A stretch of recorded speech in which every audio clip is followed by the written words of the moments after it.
Hola, ¿cómo están estimados y estimadas estudiantes? Yo soy Bernardo y hoy día les voy a hacer una clase acerca de los sistemas informáticos en salud. Vamos a hablar un poquito de telesalud y otros temas.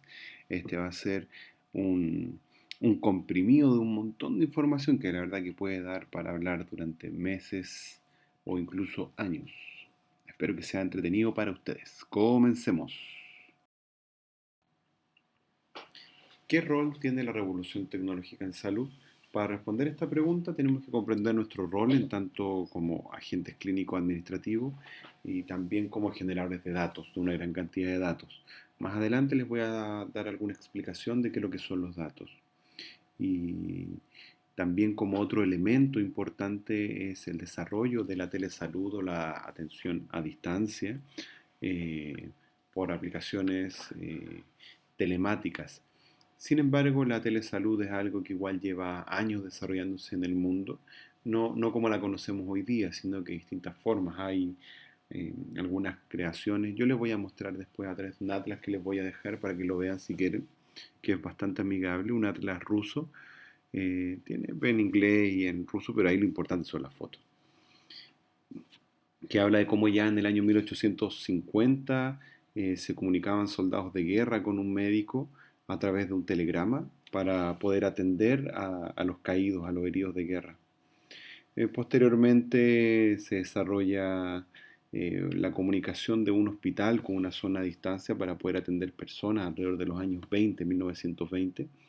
Y después la telesalud vive su gran auge con la carrera espacial entre la Unión Soviética y Estados Unidos, ya que llevar a un astronauta, además de las otras muchas brechas que existían, también requería de eventual atención de necesidades de salud que tuvieran las personas, que por supuesto eran continuas, porque había que monitorizar su frecuencia cardíaca, su presión arterial, sus respiraciones, absolutamente todo y a distancia.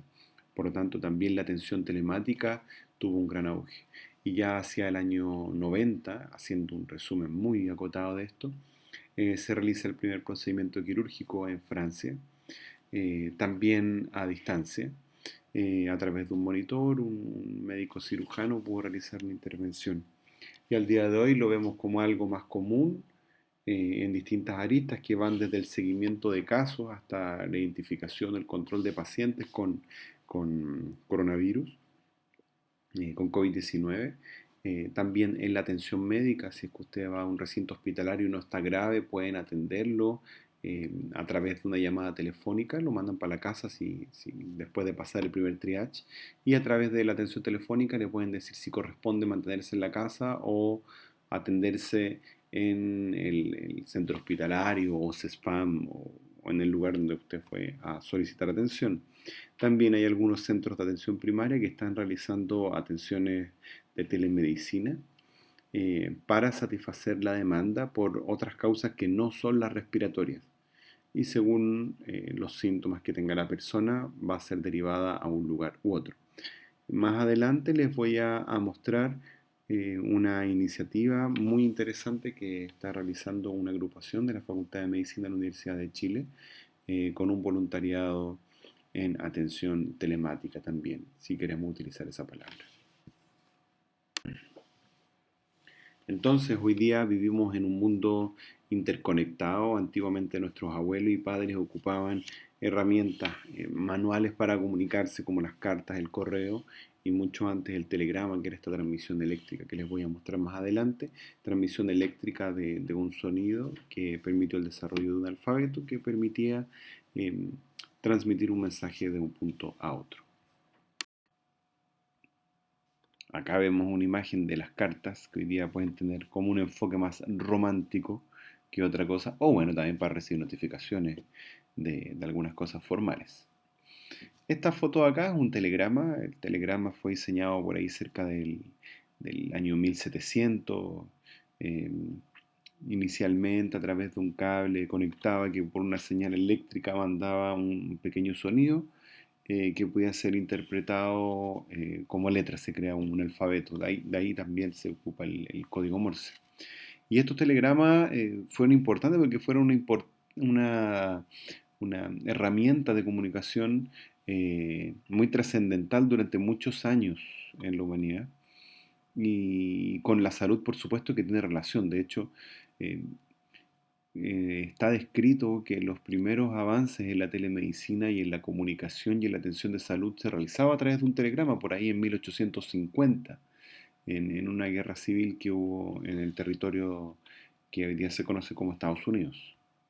Aquí también está el fax, esto probablemente ustedes no lo conocen, seguramente sus papás sí, en el que se introducía un papel por la parte superior de este telegrama, eh, por así decirlo, lo escaneaba y lo mandaba a través de línea telefónica a otro fax en otro extremo del país o incluso del planeta, y sacaba por abajo el documento impreso que había sido escaneado en otro lado del mundo.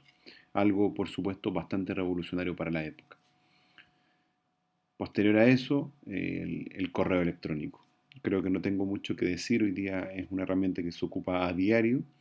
También hay otras herramientas como las redes sociales, eh, lo- lo- las herramientas o las plataformas de comunicación como WhatsApp, Telegram, acá en Occidente, que son las más ocupadas. Pero vamos a estos conceptos que son importantes y que les mencionaba en un principio.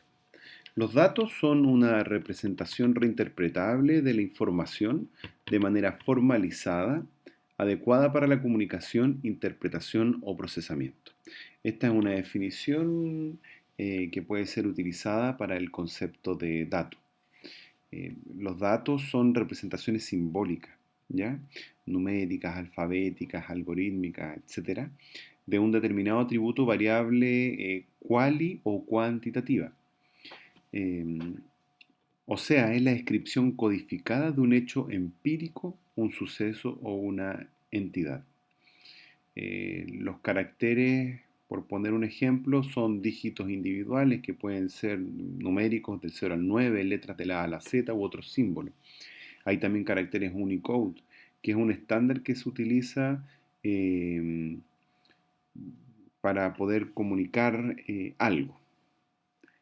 Están también los datos numéricos, que pueden ser números reales o enteros, dependiendo de lo necesario. Pueden haber datos booleanos que representan valores lógicos como verdadero o falso.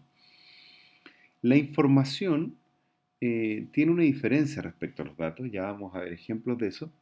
Cualquier tipo de conocimiento que se puede interpretar. En un intercambio se representa mediante datos. Hay otra definición que habla de que la información, como el conjunto de datos ordenados, secuenciados, procesados por un algoritmo de programación, por ejemplo, que permite recomponer un referente como un hecho concreto o algún sentido real. Entonces, la información es como la agrupación de estos datos ya con un contexto determinado. Y esta información conlleva a un conocimiento determinado que permite así tomar una decisión. Esta imagen yo la saqué eh, de un diplomado que tuve la oportunidad de hacer de informática en salud de la Universidad de Heidelberg de Alemania con la Universidad de Chile, en la Facultad de Medicina. Podemos tener así que un dato es 120, pero 120 ¿qué? 120 latidos por minuto. Y esto puede a través del conocimiento ser interpretado como muy alto si por ejemplo está en reposo. Entonces la decisión que uno puede tomar en relación a ese dato que fue interpretado como pulsaciones por minutos que estaban demasiado altas, por ejemplo en un paciente adulto que estaba en reposo, me pueden permitir tomar la decisión de conectar a ese paciente a un monitor de electrocardiografía y ver qué cosa puede estar pasando. ¿Estará con una arritmia o no? ¿Habrá algún problema o no? ¿Estará con fiebre o no? Bueno, no lo voy a conectar al monitor para saber si tiene fiebre, le tomo la temperatura, pero quiero decir que eh, con esta información yo puedo tomar decisiones. ¿Por qué la informática apoya la gestión en salud? Esta es una pregunta que el año pasado fue planteada en esta primera versión, pueden buscarla por ahí con sus compañeros, si quieren, si tienen tiempo, pero hoy día ya es mucho más fácil de responder. Esta es una noticia que salió el día 28 de junio del 2020 en relación al reporte epidemiológico que se dio en Chile de la situación de coronavirus. En tanto, ha avanzado la pandemia, nos hemos dado cuenta de temas que desde el mundo político y también desde el mundo de las comunicaciones se ha interpretado como un hecho de falta de transparencia. Que claro, por supuesto que puede ser analizado así, pero también hay que darle una inversión, pienso yo, un poco más profunda a lo que está ocurriendo. En tanto, el Ministerio hoy día está entregando cifras de mortalidad con esta fecha, 28 de junio, de, de, de 5.509 personas. Sin embargo, el departamento del mismo ministerio, el DEIS, habla de 8.935. Entonces, es como extraño poder entender que existen como dos cifras distintas de muertos, dentro de las cuales estamos hablando de más de 3.000 personas de diferencia, es algo no menor para este contexto. ¿Y por qué ocurre? Ocurre porque el reporte que hace el Ministerio hacia la Población incluye los registros que están, bueno, en este momento anotados en el registro civil, donde por supuesto puede haber un desfase, a lo que hay que sumar muchos otros factores como que el certificado de función está hecho a mano y se notan distintas causas de muerte. Es algo en lo que no voy a profundizar en este momento, en tanto el DEIS ocupa diversas fuentes para obtener esta información y clasifica a la gente entre los que fallecieron y aún no hay confirmación diagnóstica del examen porque debido a la alta demanda, lamentablemente, esta PCR no demora un par de horas, sino que puede demorar días e incluso un par de semanas, lamentablemente en muchos casos. Eso lleva a esta diferencia y deja en evidencia el cómo no están interrelacionados los sistemas informáticos, sobre todo en salud. Algo tan concreto como no saber cuánta gente muere en un país solo está transparentando un poco una situación que, que es más profunda y que, bueno, no ocurre solo en Chile, sino que este es un problema que ocurre en otras partes del mundo, como lo vamos a ver más adelante. La gestión de la información en salud puede ser con o sin la utilización de la tecnología informática, entendiéndola como la que está computarizada. Por ejemplo, los registros clínicos, estos pueden ser en papel o pueden ser a través de un computador. Pueden haber inventarios que pueden ser hechos a papel, pueden ser solo verbalizados o pueden estar registrados en una plataforma electrónica que los va analizando. Podemos sacar un montón de ejemplos con lo que está ocurriendo hoy día. Dentro de los registros clínicos ustedes pueden estar en una institución, por ejemplo, hospitalaria, en la cual, a pesar de tener una ficha clínica electrónica, puede que no todos los servicios lo ocupen. Y esto, si bien suena raro, puede ser bastante común, ya que hay unidades críticas que, por ejemplo, no incorporan la utilización de la ficha clínica electrónica en la atención de sus pacientes y el resto del hospital sí. Entonces, eso puede generar brecha en cómo se transmite la información y en cómo esta institución de salud analiza la información. En los inventarios pueden haber diferencias en cosas como desde cuántas sábanas frazadas hay en un servicio o hasta cuántos ventiladores mecánicos hay en el país. O cuando hablamos de ventiladores mecánicos, la pregunta es si realmente estamos hablando de ventiladores mecánicos o si estamos hablando de otras herramientas de oxigenoterapia o de sistemas de oxigenación a alto flujo que no necesariamente son ventilación mecánica.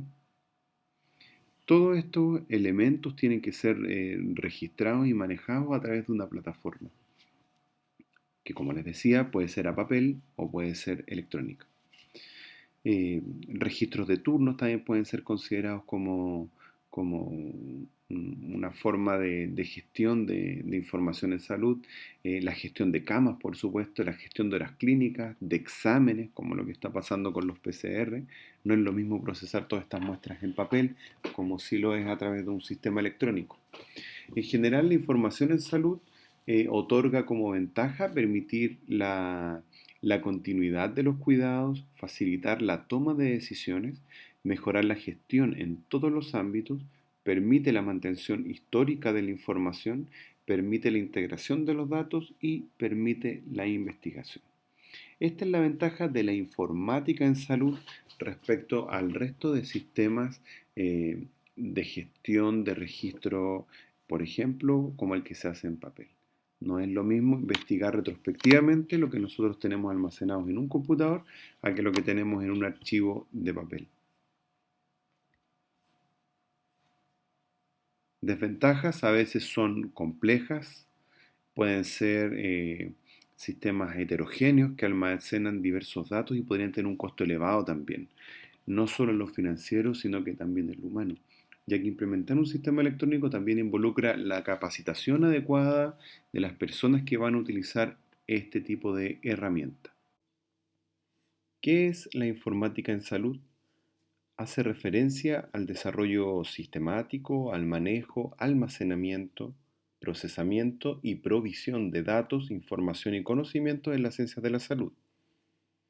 Es una forma de gestión en salud que es realizada por los profesionales de las ciencias sanitarias y permite optimizar y fortalecer los procesos y las dinámicas tanto clínicas como administrativas. Por ejemplo, puede ser útil para gestionar la demanda de horas de atención en un centro de salud familiar o también en un centro hospitalario. Además, la información en salud no solo está para que sea registrada en una hoja de papel o en una ficha clínica electrónica, sino para que ésta sea interpretada tanto por los profesionales de salud como por los equipos directivos o también por organismos más centrales a nivel nacional, como por ejemplo el mismo Ministerio de Salud. Los sistemas de información hospitalaria, o HIS, que es la palabra que se utiliza desde el inglés, entregan una visión integral de los datos del paciente, los usuarios, transformándose así como en una especie de memoria o el sistema nervioso de un centro de salud. Sin los HIS, el desarrollo se vuelve caótico. Permiten la interpretación ordenada de los datos clínicos que obtengamos del usuario o su familia. Los Enterprise Resource Planning o ERP son los sistemas de planificación de recursos empresariales. Estos permiten ordenar los procesos clínicos y administrativos, planificando los recursos físicos y humanos para que se desarrolle una actividad empresarial determinada, en este caso la actividad clínica. Por ejemplo, si se solicitan exámenes de sangre en una unidad de toma de muestras, los ERP van a ayudar a distribuir la cantidad adecuada de personal dependiendo de la demanda. Se va a rebajar el stock de los tubos sanguíneos y las jeringas, se van a gestionar los bonos de procedimientos del examen tomado. Esto también puede ser perfectamente aplicable a los conceptos de la toma de una PCR, sobre todo a nivel nacional. En resumen, permitirá la gestión clínica y administrativa y en última instancia la monetización adecuada de los procedimientos para hacer un adecuado, correcto uso de los recursos. Y una de las cosas que a mi juicio son más importantes, sobre todo en este momento, es que para que todo esto ocurra los sistemas deben estar comunicados entre sí, o sea, que sean interoperables, que es probablemente una de las principales debilidades que tiene nuestro sistema de salud en Chile, es algo que ocurre también en el resto de América y en muchas otras partes del mundo. Eso puede derivar en que no se tengan registros en tiempo real de la situación de salud de la población en un contexto como el de la pandemia actual, o de la toma y resultados de exámenes en tiempo real, que es también otra de las debilidades que se ha visto en esta pandemia. O como, por ejemplo, si una familia se atiende del CESFAM y uno de los integrantes va al hospital por coronavirus, ¿cómo es que puede ser posible que se eleve una alerta al centro de salud familiar de que tienen a alguien hospitalizado? Eso hoy día no es posible debido a que no hay interoperabilidad. Solo este concepto permitiría que dos sistemas que pueden ser fichas clínicas completamente distintas, por ejemplo, OMI en atención primaria y TICARES en el hospital como se ocupa en el Hospital Clínico de la Universidad de Chile, eh, podrían estar interoperables, podrían ser interoperables, pero esto requiere del esfuerzo de la gente de informática y también de las bases de licitación y adjudicación de los proyectos que permiten o dan las facilidades de que esto pueda llevarse a cabo. Acá les comparto un pantallazo de una hoja informativa COVID-19 de la Organización Panamericana de la Salud, donde llama a la importancia de fortalecer los sistemas de información en salud. Este es un documento de mayo que los invito y las invito a que puedan acceder y que toca aspectos interesantes y que menciona respecto a la interoperabilidad de sistemas. ¿Qué aspectos entonces deberíamos considerar para implementar una ficha clínica electrónica?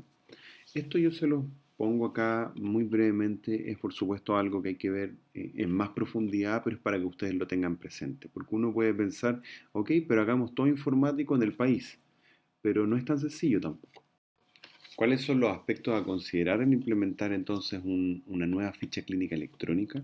Aspectos técnicos, los computadores, por ejemplo, la disponibilidad de luz, energía eléctrica, los generadores que puedan haber de respaldo en caso de caída de la luz, eh, dónde se van a almacenar estos datos, porque si son demasiados datos no va a bastar solo con los computadores, la disponibilidad de Internet, por ejemplo, aspectos humanos, la capacitación del personal, eh, la alfabetización digital que tenga este personal, tanto clínico como administrativo. La información a la comunidad y pacientes también es importante. Si se hace algún cambio en los sistemas electrónicos dentro de una institución, la comunicación a la comunidad y pacientes puede ser relevante, dado que muchas veces estos procesos de cambio conllevan tanto estrés como retraso en la atención o en los tiempos de atención del equipo de salud. Por lo tanto, la información a la comunidad tiene mucho sentido para que también la comunidad entienda que dentro de la institución se puede estar llevando a cabo algún tipo de cambio. Aspectos éticos que tienen que ver con el resguardo de la identidad, que no se puede acceder a este sistema electrónico desde fuentes externas como el celular o el computador que uno tiene en la casa, sino que solo esté limitado a la institución por una red segura. Y derivado de esto también la seguridad informática. Cómo es que esta información se encuentra adecuadamente almacenada y encriptada para que no sea vulnerable a ataques. Ejemplos de estos son los ataques tipo ransomware que han cobrado bastante popularidad en los últimos años, en los cuales ocurren como secuestros, pero de datos, secuestros de información. Y uno dice, pero ¿para qué puede ser importante? Bueno, ocurre por temas de robo de información a empresas grandes y que después para poder recuperarlas tienen que pagar sumas grandísimas de dinero. Y esto también ha ocurrido en instituciones hospitalarias, porque ¿qué pasa si usted está atendiendo a su paciente y de pronto ya no puede acceder a la ficha clínica electrónica? No puede acceder a lo que ocurrió durante las últimas horas y de ahí para atrás y no puede acceder al tratamiento. Bueno, ese es uno de los problemas de los ataques ransomware. Eh, Sin embargo, bueno, las comunidades de hackers, por así decirlo, negros y grises, como les llaman, sacaron una especie de código en el que se propuso no atacar por ningún motivo a ninguna institución de salud durante la pandemia. Sin embargo, esto no quiere decir que no pueda ocurrir en el futuro. Por ello, la seguridad informática es también algo relevante. A continuación, vamos a ver una segunda parte de la clase.